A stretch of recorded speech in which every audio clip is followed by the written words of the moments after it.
여러분 안녕하십니까? 다양한 뉴스가 가득한 방송 IHQ 리포트 임리아입니다. 4월 5일 수요일 뉴스 시작하겠습니다.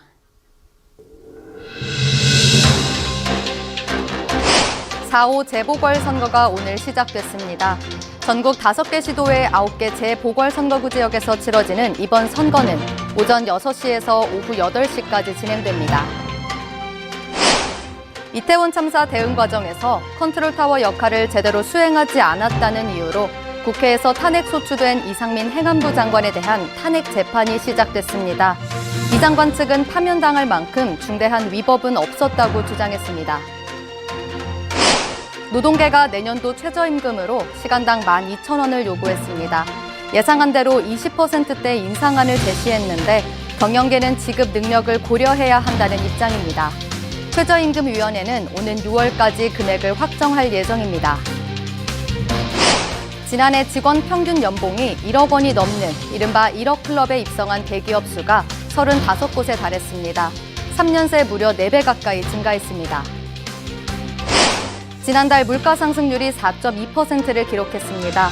1년 만에 가장 낮은 폭의 상승률을 보였는데 전기, 가스, 수도 등 공공요금은 여전히 오름세를 보이고 있습니다.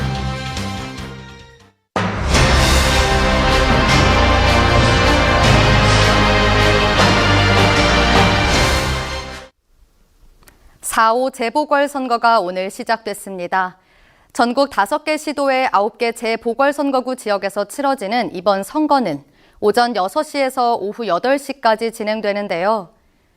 코로나19 격리 유권자의 경우 일반 유권자들이 모두 투표를 마친 뒤 오후 8시 30분부터 오후 9시 30분까지 투표할 수 있습니다.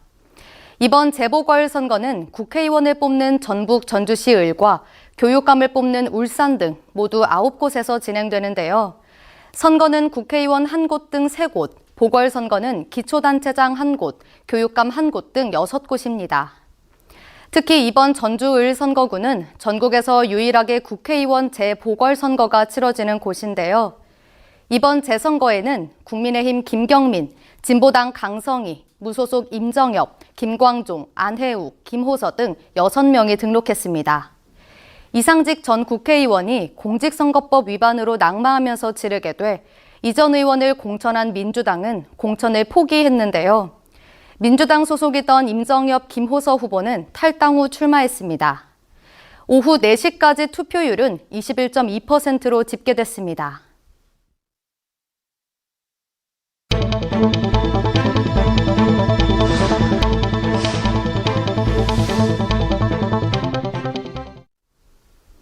이상민 행정안전부 장관에 대한 헌법재판소의 탄핵 재판이 시작됐습니다. 이 장관은 이태원 참사 대응 과정에서 컨트롤타워 역할을 제대로 수행하지 않았다는 이유로 국회에서 탄핵 소추됐었는데요. 이 장관 측은 파면당할 만큼 중대한 위법은 없었다고 주장했습니다. 헌법재판소는 전날 이 장관 측 법률대리인을 불러 탄핵 심판 쟁점을 정리하는 변론 준비기일을 열었었는데요. 이번 탄핵 심판의 쟁점은 크게 3가지로 사전 예방과 사후 대응 조치 의무 위반, 참사 발생 이후 부적절한 언행 등입니다. 이에 대해 이 장관 측은 다중 밀집 자체만을 재난의 사전 단계로 파악해 대응해야 한다면 정치적 집회도 하면 안 된다며 행안부 장관에게 모든 사태에 대한 책임을 묻는 건 정치적이라고 주장했는데요. 반면 국회 측은 이태원 참사는 매우 좁은 골목에서 발생한 데다 관련 신고도 계속됐기 때문에 충분히 재난을 예견할 수 있었다는 점에서 다른 행사들과 다르다고 반박했습니다. 결국 재판부는 2주 뒤 18일 변론 준비 기일을 한 번 더 열기로 하고 그때까지 용산경찰서장 등에 대한 수사 기록과 행정안전부 문건을 추가로 제출해달라고 요구했습니다. 노동계가 내년도 최저임금으로 시간당 12,000원을 요구했습니다. 예상한 대로 20%대 인상안을 제시한 건데요. 양대 노총은 어제 기자회견을 열고 올해 최저시급 9,620원보다 24.7% 올려달라며 내년 최저임금 요구안을 공개했습니다. 월 209시간 근로 기준으로 환산하면 월급으로는 250만 8천 원인데요. 노동계는 최악의 물가 폭등 시기에 실질 임금 하락을 극복하기 위해선 대폭적인 최저임금 인상이 필요하다고 강조했습니다.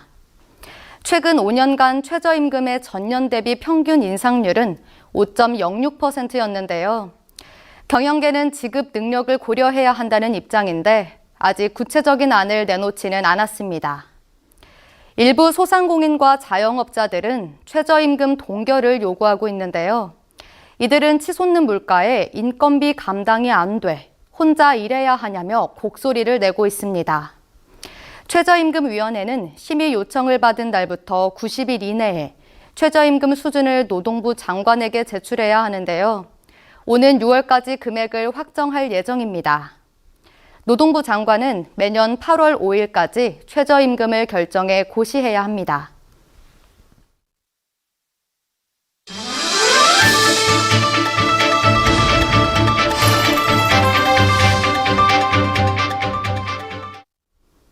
지난해 직원 평균 연봉이 1억 원이 넘는 이른바 1억 클럽에 입성한 대기업 수가 35곳에 달했습니다. 3년 새에 무려 4배 가까이 증가했는데요. 한국경제연구원에 따르면 매출 100대 비금융업 상장사의 사업 보고서를 바탕으로 직원 평균 연봉을 조사한 결과 연봉 1억 원이 넘는 대기업 수는 2019년 9곳에서 2020년 12곳, 2021년 23곳으로 증가해 지난해 35곳으로 늘었습니다. 3년 전인 2019년과 비교하면 3.9배 증가했는데요.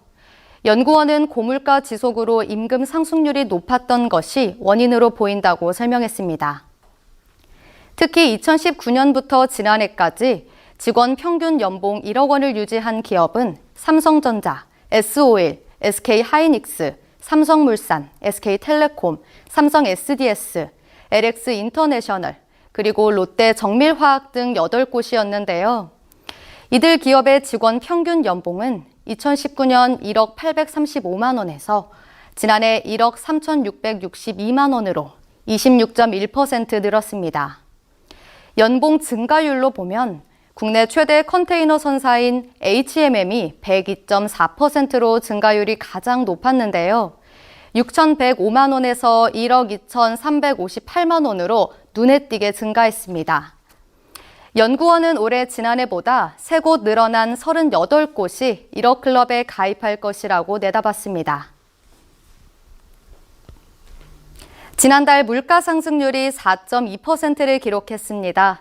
1년 만에 가장 낮은 폭의 상승률을 보였는데요. 물가 상승세 둔화가 이어질 가능성이 크지만 전기, 가스, 수도 등 공공요금은 여전히 오름세를 보이고 있습니다.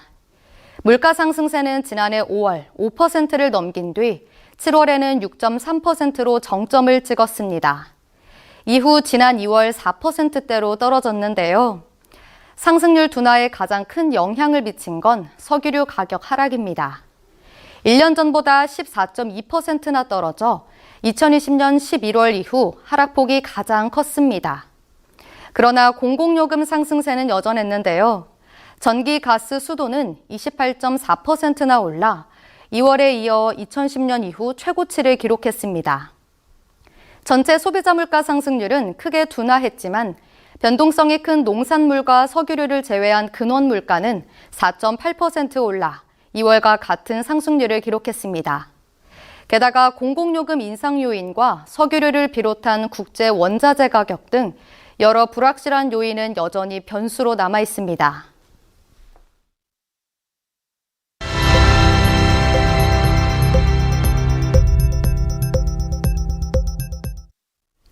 시음 행사로 위장하고 집중력 강화에 좋다며 마약 성분이 든 음료수를 건넨 사건이 발생했습니다.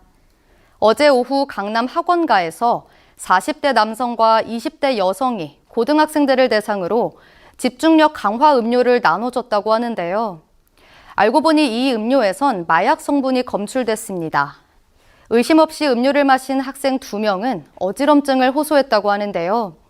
범인들은 피해 학생들의 부모에게 연락해 자녀의 마약 복용을 신고하겠다는 협박까지 한 것으로 전해졌습니다. 문제의 그 음료에는 기억력 상승, 집중력 강화라고 쓰여 있고 이름이 메가 ADHD라고 써 있다고 하는데요.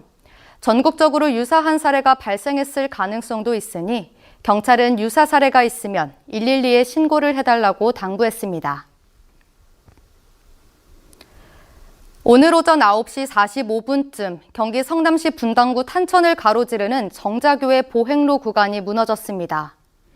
이 사고로 가드레일과 이정표 등이 다리 아래 하천으로 떨어졌고 인도 쪽이 무너져 내리면서 2명이 추락했는데요.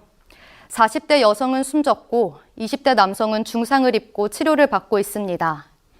붕괴 사고는 갑자기 발생했는데요. 소방당국은 50m 정도 길이가 한꺼번에 무너져 내린 것으로 추정하고 있습니다. 경찰과 소방당국은 목격자 진술 등을 토대로 정확한 사고 원인을 조사하고 있습니다. 동서식품의 맥심 모카골드, 많은 분들이 잘 알고 있는 브랜드죠. 국민커피로도 유명한데요. 그런데 동서식품이 제품 회수에 나섰습니다. 제조 과정에서 일부 제품에 실리콘 이물질이 섞인 것으로 확인됐기 때문인데요. 해당 물질은 창원 공장의 제품 생산 설비에 있던 실리콘 패킹으로 설비에서 떨어져 분쇄된 뒤 커피 원료에 섞여 들어갔다고 합니다. 대상은 창원과 인천 공장에서 제조된 것으로 제품의 유통기한은 2024년 9월 19일부터 26일까지입니다. 동서식품은 이물질이 가루 형태로 커피 믹스에 섞여 들어간 게 아니라서 만일 혼입됐다면 맨눈으로 확인할 수 있다고 설명했습니다. 물에 녹지 않기 때문에 커피를 물에 타면 보인다고 하니까 유심히 봐야겠습니다. 이어서 날씨입니다. 내일까지 비 소식이 있습니다. 비는 오후나 밤부터 그칠 예정이지만 바람이 강하게 불 전망입니다. 오전 기온은 춘천, 수원, 안동이 9도, 서울, 대전 10도, 강릉이 13도로 예상됩니다. 오늘 준비된 뉴스는 여기까지입니다. 수요일 IHQ 리포트 마칩니다. 저희는 내일 저녁 5시에 다시 찾아뵙겠습니다. 시청해주신 여러분 고맙습니다.